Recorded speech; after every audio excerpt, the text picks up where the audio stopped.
If you haven't seen the third episode of The Mandalorian yet, press pause and go check it out right now because I can't hold back these spoilers for one moment longer. Pedro Pascal's Mando did the unthinkable by handing over sweet baby Yoda to the remnants of the Empire, but don't worry, because there was a daring rescue, and we learned some important bits of Mandalorian history and the current state of Mandalore's warriors. Let's take a closer look at the third episode and talk about what could come next for the galaxy's best duo of all time. Sorry, Chewie.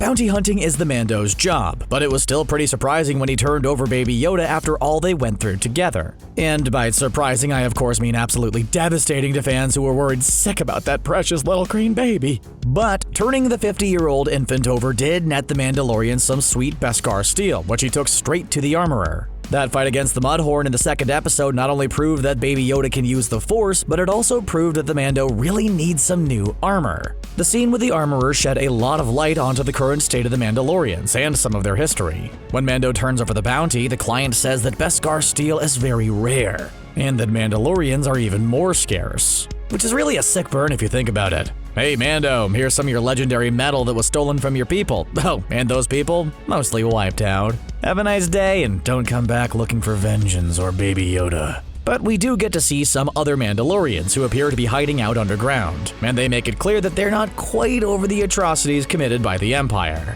There's another reference to a purge which could explain the scarcity of Mandalorians. The armorer also brings up the Mandalorian tradition of never removing your helmet or allowing anyone else to do so. Is anyone else worried about Mandalorian skincare? It must get really hot and sweaty under those things. Anyway, the main Mando gets into it with an infantry member who's furious about his work for the Empire. The two bust out their vibro blades but eventually drop the whole matter. This encounter makes it abundantly clear that even though the Empire's defeated, the Mandalorians are all too aware that it's still a threat. When Greef Karga mentions the New Republic, Mando doesn't exactly seem to have faith that it could help him. At the Armorers, the Mando gets a shiny new cuirass, but no signet yet since he says the battle against the Mudhorn didn't count due to the very adorable help he received. And that shiny new armor definitely came in handy when the Mandalorian went back for Baby Yoda, which I definitely knew he would and did not panic at all when he handed him over in the first place. Almost as terrifying as losing Baby Yoda would be missing out on new videos from CBR, so make sure to hit that subscribe button and turn on your notifications either right from YouTube or in settings if you're on your phone. Don't let the the YouTube algorithm stop you from seeing our latest videos. Now back to my favorite space western.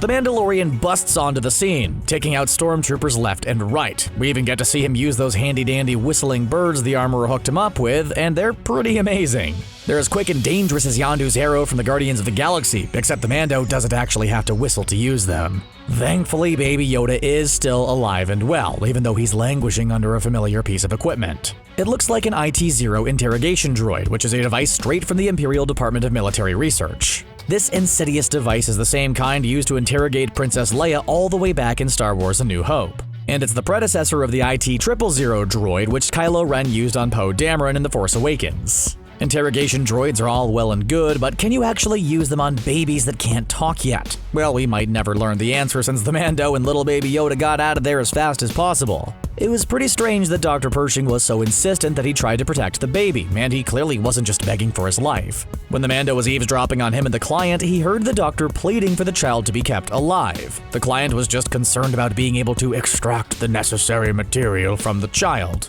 whatever that might be. Is it just because he's a valuable resource specimen, or is Dr. Pershing not completely evil, despite working for the Empire? He tells the client that he wants the baby alive. So clearly he answers to someone. When Greef Karga and the rest of the bounty hunters show up for Baby Yoda, the Mando seems to be in over his head. He's so desperate that he even utilizes a droid until it gets blown up. But thankfully, his fellow Mandalorians come to his aid and take part in an absolutely glorious battle. Despite their heated exchange at the Armorer, this scene proves these warriors stick together.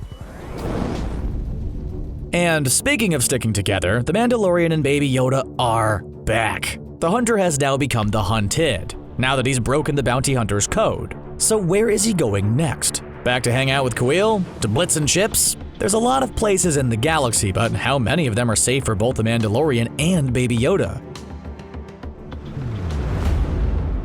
What do you think about the Mandalorians' daring rescue of sweet baby Yoda? Let us know your take on the episode and what you think will happen next in the comments section. Don't forget to like this video and subscribe for more content from CBR. Thanks for watching, and we'll see you again next time.